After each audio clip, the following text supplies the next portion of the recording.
Movie की starting में हम देखते हैं कि एक बहुत अमीर औरत है जिसका नाम है नैन्सी। वो अपने पति को फ़ोन कर रही है लेकिन उसका पति उसका फ़ोन नहीं उठा रहा।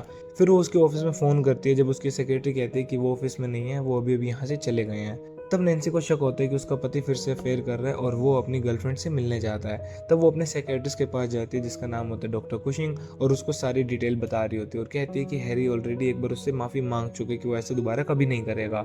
तो यहाँ पे डॉक्टर कह रही होती है कि उसको अपने आप पे ध्यान देना चाहिए और खुश रहना चाहिए। तो ये सुन के नैन्सी को बहुत गुस्सा आता है और वो वहाँ से चली जाती है। शाम को जब वो एक मोटल को क्रॉस कर रही होती है तो उसको हैरी की गाड़ी दिखती है। तो वो अंदर आके जोर जोर से हैरी का नाम चिल्ला रही होती है। तो तभी वहाँ पे मोटल का ओनर आता है और कहते हैं कि उसने उसके हस्बैंड को यहाँ पे नहीं देखा। वो उसको शांत कर देता है और कहते हैं कि वो अपने घर जाए। तो जब वो वहाँ से निकल रही होती है तो हैरी खिड़की से अपनी बीवी को देखता है और हनी पीछे से कह रही होती है कि ऐसा कब तक चलेगा। तो हैरी उसको कहता है कि जब तक उसको पैसे नहीं मिल जाते तब तक उसको उसकी बीवी के साथ ही रहना पड़ेगा। हनी उसको कहती है कि वो उससे तलाक क्यों नहीं ले लेता।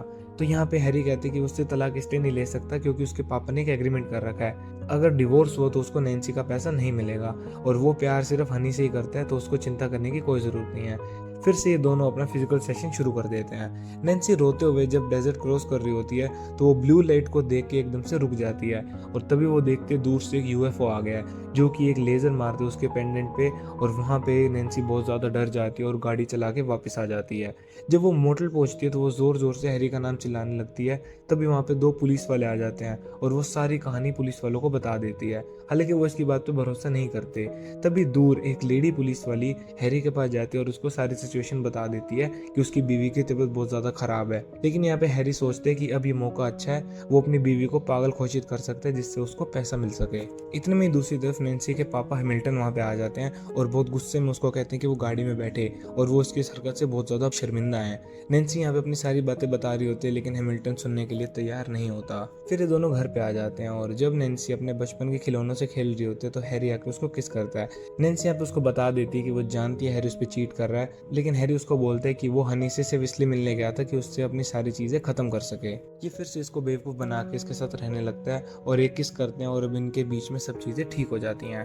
अगले दिन नैन्सी अपनी सारी बातें डॉक्टर कुशिंग को बता रही होती है कि उसने क्या क्या देखा और क्या क्या सुना। उसको लग रहा होता है कि वो उसकी मम्मी की तरह पागल होती जा रही है, लेकिन डॉक्टर यहाँ पे बोलती है कि ऐसा कुछ भी नहीं है और वो अपने आप को बुरा भला ना बोले। और वो यहाँ पे उसकी यूएफओ वाली स्टोरी को भी मान जाती है जिससे थोड़ा सा रिलीफ मिलता है नैन्सी को। उसके बाद नैन्सी यूएफओ वाली सारी बातें अपने पति को भी बता रही होती है, जिस पे उसका पति उस पर मजाक उड़ा देते हैं कि ऐसा नहीं हो सकता। लेकिन नैन्सी उसको ज़बरदस्ती करती है कि एक बार उसके साथ चले उसी सेम जगह जहाँ पे उसने यूएफओ को देखा था। तो उसके बाद ये दोनों उसी सेम जगह पे जाते हैं और दूर से यूएफओ आ जाता है और ये यूएफओ नैन्सी को वहाँ से ले जाता है। ये देख के हैरी को बहुत ज़्यादा अजीब लगता है, वो डर जाता है और वो वहाँ से भाग जाता है। उसके बाद हम देखते हैं कि हनी को बहुत जोर से आवाज़ आ रही होती है छत से, और जब वो वहाँ पे जाती है तो वो नैन्सी को वहाँ पे देखती है। हनी उसके बाद हैरी को फ़ोन कर देती है और उसके बाद नैन्सी को घर पे ले जाते हैं जहाँ पे डॉक्टर उसका इलाज कर रहे होते हैं। जब नैन्सी से पूछते हैं तो उसको पिछली रात का कुछ भी याद नहीं होता और यहाँ पे नैन्सी के पापा और उसके पति आपस में लड़ने लगते हैं। ये बिना बात के आर्गुमेंट करने लगते हैं जिससे नैन्सी को बहुत ज़्यादा गुस्सा आता है और धीरे धीरे उसका साइज़ बढ़ने लगता है। उसका शरीर जैसे जैसे बढ़ रहा होता है उसके कपड़े फटने लगते हैं। वो इतनी बड़ी होती है कि वो ऊपर वाली छत को भी तोड़ देती है। वो लगभग 50 फीट से भी ज़्यादा लंबी हो जाती है। अगले दिन नैन्सी को एक बहुत बड़े घर में ट्रांसफ़र कर देते हैं और अब एक डॉक्टर विक्टर को बुलाते हैं जो अब इसके ऊपर अपनी सारी एग्जामिनेशन करेगा। यहाँ पे हैरी चाहते हैं कि कैसे भी करके वो प्रूव कर दे कि उसकी बीवी पागल हो गई है, लेकिन नैन्सी ये सारी बात समझ जाती है और वो बहुत गुस्से से इन सबको यहाँ से भगा देती है। डॉक्टर यहाँ पे हैरी को बताते हैं कि किसी भी तरीके का स्ट्रेस उसकी बीवी की जान ले सकता है। तो हैरी को यहाँ पे फिर से एक आइडिया आता है कि वो जानबूझ के अपनी बीवी को स्ट्रेस देगा जिससे उसकी जान चली जाए। उसी रात को हैमिल्टन कुछ डॉक्यूमेंट्स लेके नैन्सी के पास जाते हैं साइन करवाने के लिए, लेकिन वो इतने छोटे होते हैं कि नैन्सी उनको नहीं पढ़ पाती और गुस्से में सारे कागज फेंक देती है। जैसे ही नैन्सी का साइज बढ़ता है तो वो बहुत ज़्यादा कॉन्फिडेंट हो जाती है अपने आप को लेके।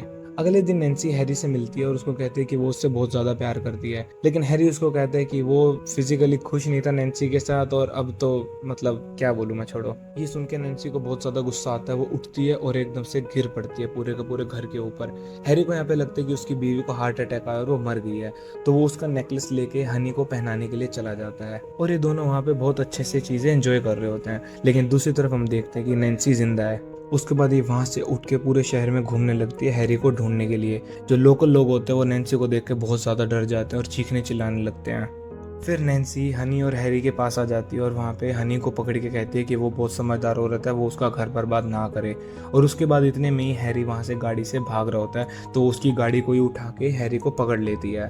वहीं दूसरी तरफ ही पुलिस हेलीकॉप्टर आ जाते हैं, जो कि चिंता में होते हैं कि इतना बड़ा कोई इंसान है तो वो पूरे शहर का क्या हाल कर सकता है। लेकिन नैन्सी हैरी को लेके वहाँ से जा रही होती है और इतने में ही हैमिल्टन ज़ोर से स्पीकर से उसको कह रहा होता है, मतलब ऑर्डर दे रहा होता है कि वो नीचे आए।